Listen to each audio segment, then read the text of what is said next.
Yo, what's up guys, Rune Wolf here. Going to be talking about 13.2. There's a lot of fighter item changes and a lot of ADCs getting buffed with the items as well. So we're going to go down the list and we're going to look at it together and talk about 13.2. So we're more looking at things that are going to directly affect Fiora, fighters in general as well, and some top lane champions too. So as we scroll down, we see a lot of the ADCs are gaining more mana, which is, I mean, not really the biggest deal. It's like mana scaling increased, mana regen, Ari's coming out, the new Ari. Everything else, nothing too crazy. I don't really think the mana scaling is anything to be like too worried about. It's really the items that are changing that are kind of worrisome. So we're just going to scroll through this, and then you can obviously pause the video if you want to see any of this stuff.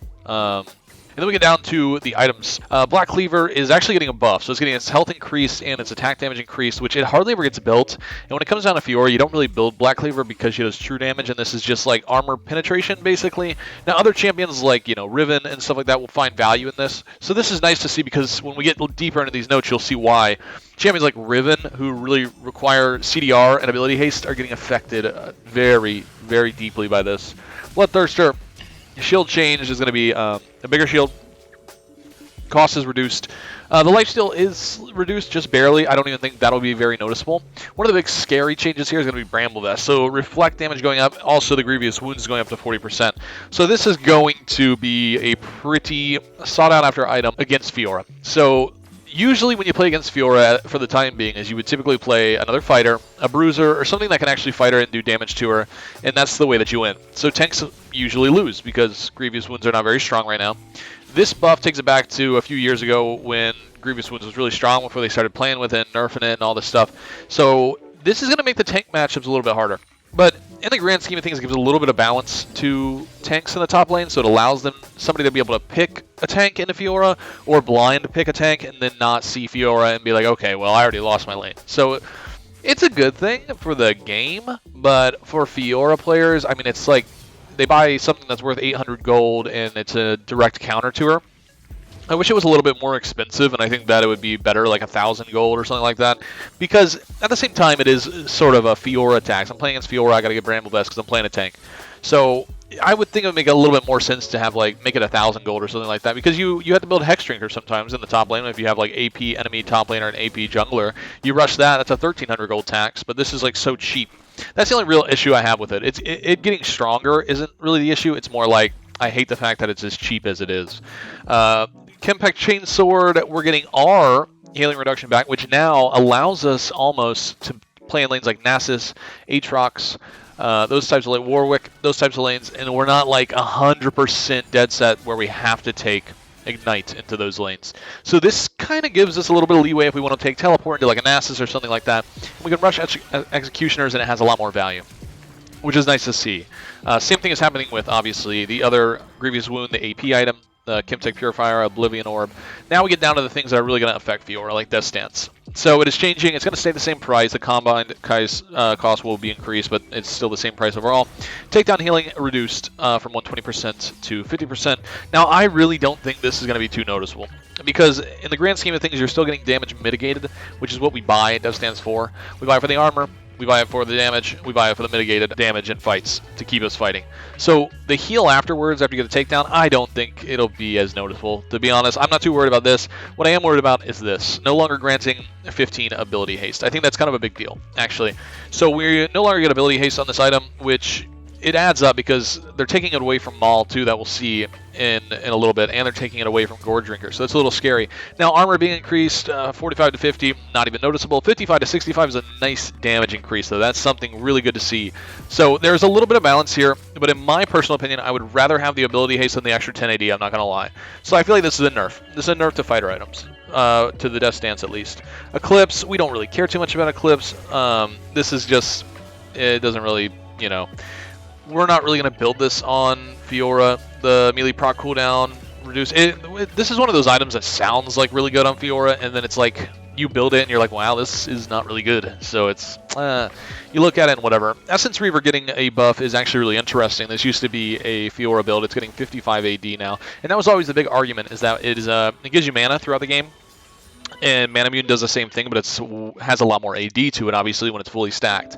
So seeing this buff means that we'll probably play around with a little bit of an Essence Reaver build along with Navori that we'll see later, because Navori is getting changed as well.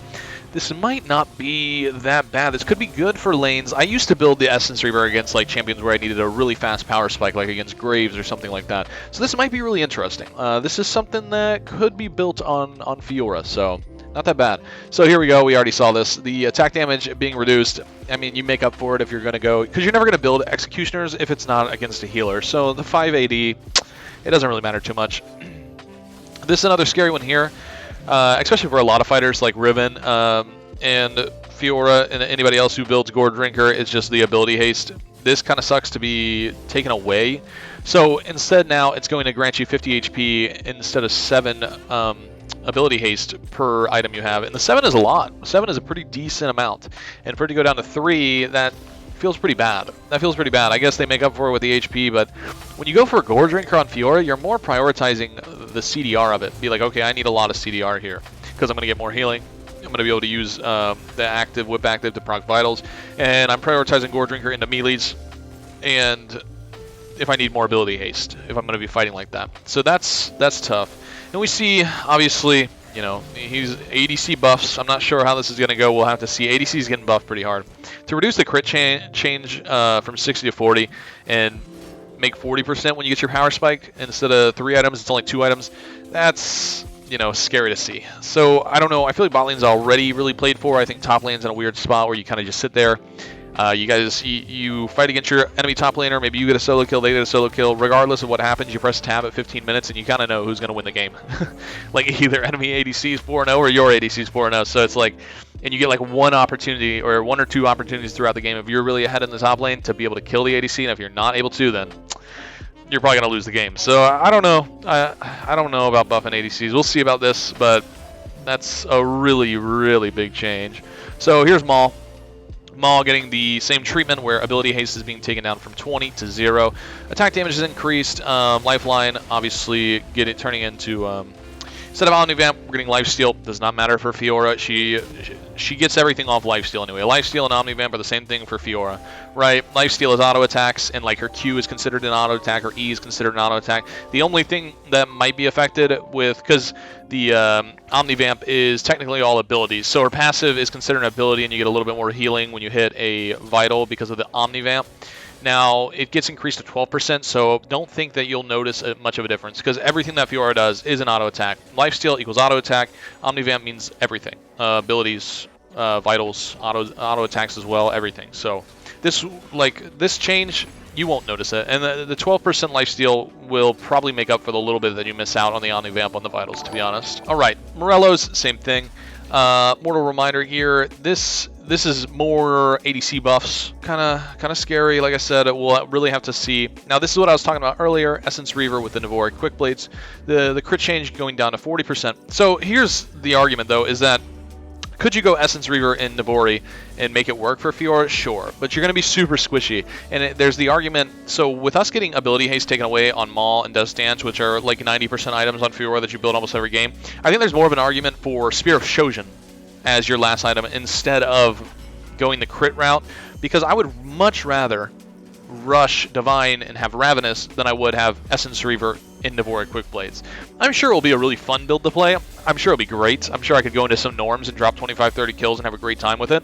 But at the same time, when it comes to ranked in a competitive setting, I want to be able to survive fights, because I can't do my job if I get one shot in a side lane. If Fiora dies in a side lane, then you're trolling, because you have to be able to win your 1v1s to play her properly, or at least be able to get out. And if you're that squishy, it's just going to be so much more difficult. Like, sure, you'll be an assassin, you'll do big damage, a lot of fun, but I don't know, we'll play with it. I'm definitely going to try it out and see if it's good or not, but I still think that just going like Divine Ravenous is going to be your best bet. But here's a really nice thing that I saw too, by the way, this right here. Okay. Ability haste increased.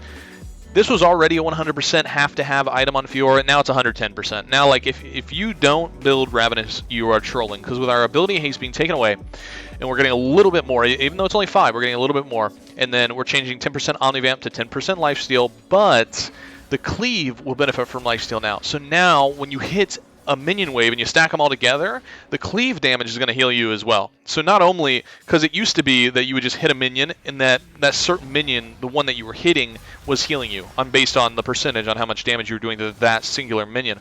Now you can grab the minions, group them up, and then like hit them, and the cleave damage is going to heal you too. So you're going to heal super fast. If you go into a fight and you need to back away to go fight a minion wave real quick, you're going to heal off all the damage you do instead of just the singular target that you're hitting. So this is huge. This is really good. So does this make up for the Death Stance and Maul getting their ability haste taken away? I say no. But it's really good for Fiora that the cleave is going to heal now. So that's cool. I think that we're going to be all right with that. With Thornmail obviously getting increased. Very scary. Very scary. Thornmail and Bramblevest are going to be pretty awful to play against for Fiora coming into this next patch, which is a little worrisome. I could see like Darius is buying it and Set's buying it and Warwick's buying it, and it's frightening for sure. So we're gonna have to find a way to adapt. That is for sure. But it's not, you know, anybody who's been playing Fiora for a long time, we had to go through this before. So this was something before they started nerfing it and everything like that, that we already had to deal with. It was 40% on Bramblevest. It was cheap, and I was glad that it was taken away. And now it's back. We've already had to deal with it before. I'm sure we can adapt, overcome, and be able to fix it. But now the rest of the stuff we don't really care about too much. So here is my argument, essentially, is that there is a way that you can play against this. So I think, in my opinion, when we look at the runes here, I think typically we're finding a lot of value in like Overgrowth, Second Wind, Unflinching, and Conditioning. But with us losing our CDR and our ability haste, I wonder if it'll be a little bit more viable to have a little bit of change in our runes. So looking at the sorcery tab here, I think that Transcendence and Gathering Storm has a ton of value here. I think that if we have to see, right? We have to see the patch come out. We have to build our builds. So there's like two answers for this. Either Spear Shojin stonks go way up, and you can build Spear Shojin third item on Fiora, and it's what you have to do, and it's really strong, whatever. But there's a lot more value in the sorcery tab, right? Because we have Transcendence and Gathering Storm, and we can take Transcendence to get more ability haste. +5 at level 5, +5 at level 8. On champion takedowns, reduce the remaining cooldown of basic abilities by 20%. That's your Q, E, W. And there's one of two things that happens. Either this, taking away the ability haste on Death Stance and Maul, is actually so detrimental that Spear Shojin stocks go way up and you have to build a third item, or you're able to get away with going sorcery and getting Transcendence and Gathering Storm to go with Conquer. Now the only thing that I don't like about this is it makes riskier lanes like Renekton and Jax, where I really want Bone Plating and Overgrowth, or Bone Plating and Unflinching, or like Camille. I really get a little scared by that because Resolve is very strong defensively, and it's kind of necessary to survive early lane. So maybe you have to go, maybe Grasp stonks go up. There's three things that are either going to happen. Like I said, Spear Shojin stonks way up, build a third item, and it's going to be really powerful for you after your Mythic and Ravenous.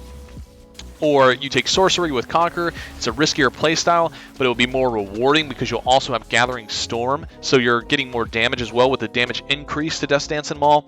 Or what's going to happen is we're going to see a lot more just Grasp Divine. So I really hope it's not the latter. I don't want it to be more Grasp and Divine.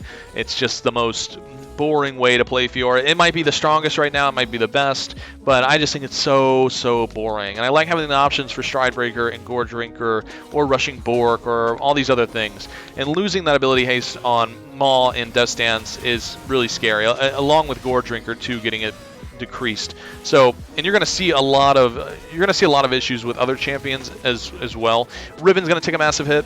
Riven really wants ability haste, so this is super scary for her.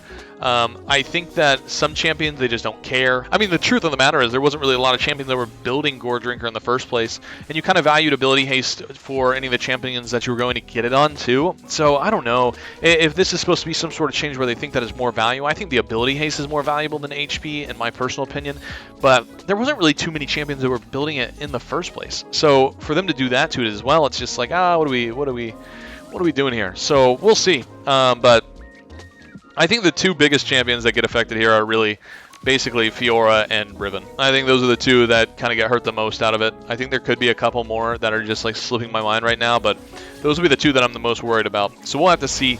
Those are my opinions on 13.2. I think we got one of three things that are going to happen here. Like I said prior, we're either running Sorcery, we're running Grasp and Divine, or Spirit Shojin third item, baby. So we're going to see. But those are my thoughts and my take on 13.2 coming up. I really don't think, I think worst case scenario, maybe Fiora goes down to A tier and we lose like 0.5% on the win rate because Bramble Vest is hard to play against. But overall, I think we're going to be all right. Us Fiora players, we will adapt, we will conquer, we're going to make it happen, and we're going to find a way to keep on winning. So until next time, guys, peace out. Love ya. Goodbye.